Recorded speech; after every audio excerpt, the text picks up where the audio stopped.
然后手搭上去，然后再看下面。光离人近一点，直接切下来放在那个架子上，离人要近。腰软不软？腰不软。我要拖前面的人，交在前面的人。没有，来3、2、1，微笑。等会儿里面有地头，你俩先过去，我检查一下这边的渔网，看里面有没有鱼。这边有长鲢散的吗？大鱼钩大的吧？我拿地，等一下。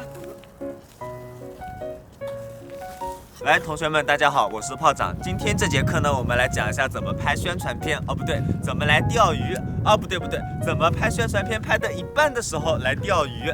好，事情是这个样子的。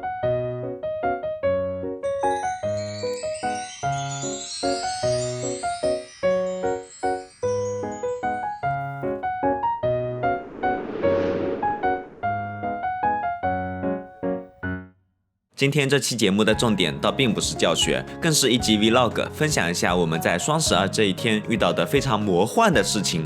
简单来说，就是我们跟了很长时间的一个项目，全流程都准备好了之后，进入拍摄环节，刚开始拍了半天，客户却忽然说不拍了，团队就地解散。而复杂一点来说，这其中涉及太多利益协调，我不会在视频里面多说，更多的我只是分享一下作为一个乙方团队，我们在搬砖时的经验感受。拍摄技术你可以学，又不是很高大上的电影拍摄，拜个老师总能学会了。而我们来准备3、2、1，走。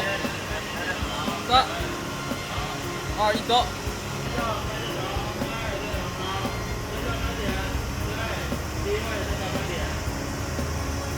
那个，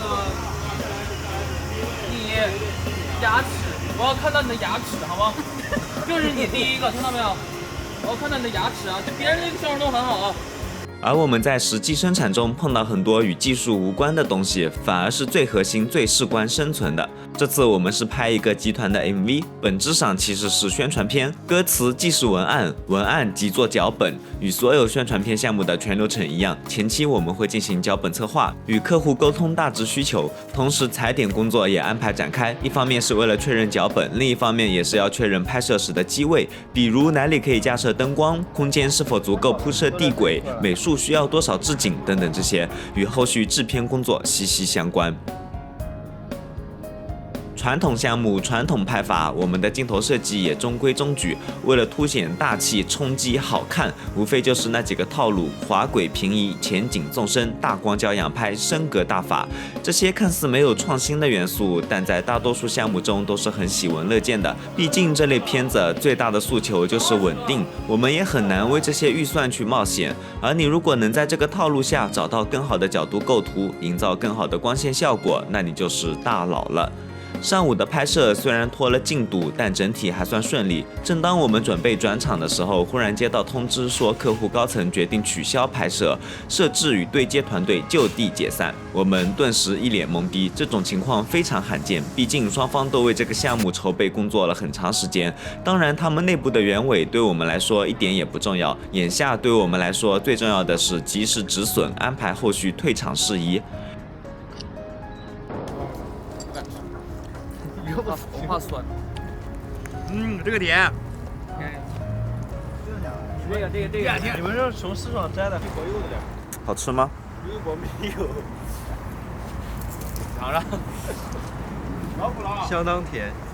这个水分一点也不老。很多同学脑子里第一反应肯定是拍一半不拍了，难道客户定金都不要了吗？但我很遗憾地表示，如果双方体量对等，基本上我们都可以按照行规签订合同、准备预付款等等。但在这个项目里，我们只是一个小乙方，而小团队给大集团打工时，没有预付款而先垫资的情况，在大宗行业比比皆是。丛林法则之下，与虎谋皮，小乙方的利益是很难得到保障的，只能带着信任，冒着风险，试图通过几个好项目来提升自己的段位。我也明显感受到，从今年以来，也许是受整体经济形势影响，做项目的款项结转问题比以往时候都还要严峻，收尾款回笼资金变得越来越难，像什么在走流程啊、财务没上班啊等等理由，变成了非常合理的拖款说辞。而作为一个小乙方，我们哪个环节都不能得罪，既不能与我们的上游抬杠，也不能压榨我们的下游，否则我们只会更加寸步难行。唯一能做的就是及时止损，沟通出一个能够覆盖显性成本的解决方案。在此情况下，我们决定先去钓鱼再说。鱼的好不好？过去不是要好久吗？中午就没鱼的了。啊，过去很快的，40多。来发位置。我们原计划是搬砖拍片子的，结果客户告诉我们中间出了点意外，拍了一半不拍了，我们钓鱼去。来，我们现在交代一下那个待会儿的战斗部署啊。首先，我们到那个位置以后，然后你来组装杆儿，我来拉蚯蚓，然后老卢负责卖单儿。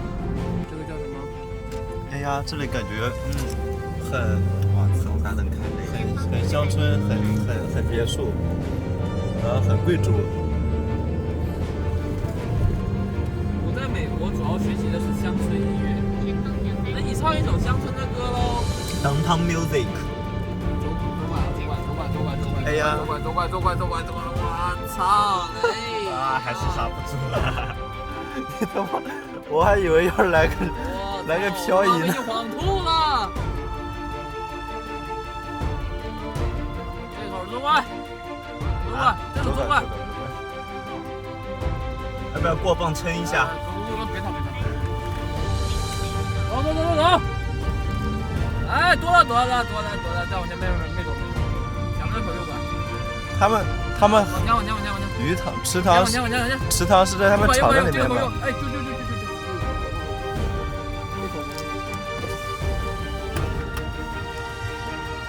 冲到底吗？走管。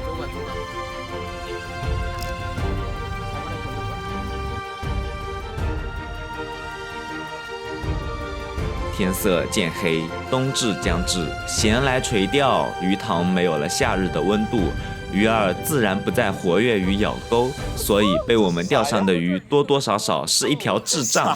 天光暗淡之后，没有路灯的夜色显得更加朦胧，手上的 A7M3 也沉默了，只有鱼塘对面我们的车灯撕开了一道夜幕，为我们提供照明，褪去了敌灯与钨丝，只剩下孤独与寂静。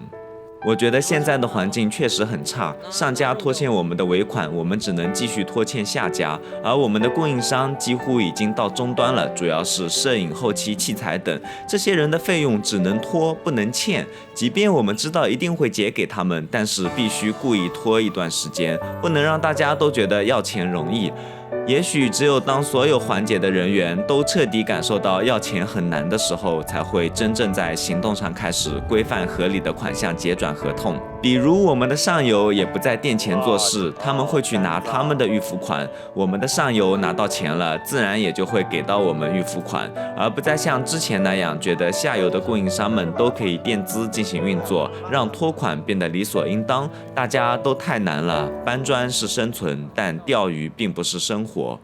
还有一个很有趣的事，那就是在整个甲乙方体系里，只有2派人是最吃香的。第一派是最接近甲方的代理商，另一派就是最末端的供应商。前者靠资源吃下了大量直接订单，之后每往下外包一级，利润只会越来越少，承担的任务只会越来越重，而后者由于已经到了最终端，反倒是变成了整个环节的大刚需。比如器材租赁公司只需干好自己的本职工作，至于你的客户的客户的客户，他们丝毫不用过问，而且干1天的活就拿1天的钱，基本上没人拖欠器材费用。就像淘金热时，挖矿的没赚到钱，卖铲子的反而大发了。当然，其实还有比器材方更终端的，那就是做技能培训的。这比起提供技术服务来说，更是刚需中的刚需。当然，你别觉得培训很简单，很多人技术好，但是不知道怎么总结知识体系，用简单的语言传授给学生。同时，还有居高不下的获客成本。你可以去百度随便搜一下，看看跳出来的那些广告，想想做了多少竞价排名。同样，你也别看器材公司吃香，老板没个100万、1000万钞票，哪有资格入场？看看2019年初杭州这边，由于外地器材方的侵入，与本土器材方烧钱狂打价格战，导致那段时间器材价格白菜价。也许又有同学会问，既然这行也那么难了，为什么我们天天安利，天天忽悠大家入行呢？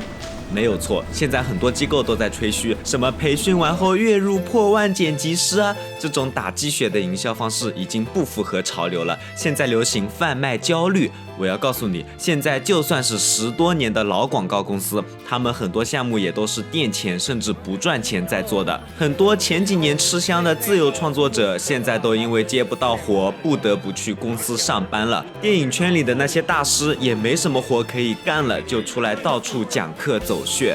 这行现实就是这样。如今的经济形势，你还给我打鸡血，那你是赤裸裸的割韭菜。但话又说回来，你要庆幸你家通网了，还有那么多免费教程可以学习，甚至还有经济条件可以报班培训，学会一门技术勉强糊口。想想那些没有条件来学习的人，自身又没有什么竞争力的，估计连工作都找不到了。因为我们这些人和30年前劳动市场揽活的泥水匠、木匠、油漆工没有区别，在包工头面前都是待价而沽的工具人，仅仅是社会产业结构变了。不信你问问你自己，在普通人能接触到的行业里，做视频是不是相对算性价比高了？看点教程报个班就能简单入行，压榨现象虽然厉害，但至少不用去端盘子，不然你去计算机、去金融、去投行，你能进得去吗？还不如回家考公务员。我们都有太多迷茫，但我依然希望初心不改，在变得现实的同时，看见别人实现梦想，还是会羡慕不已。世界在眼前铺开，谢谢你们记住我，我也会记住大家的3连，下次一定啊！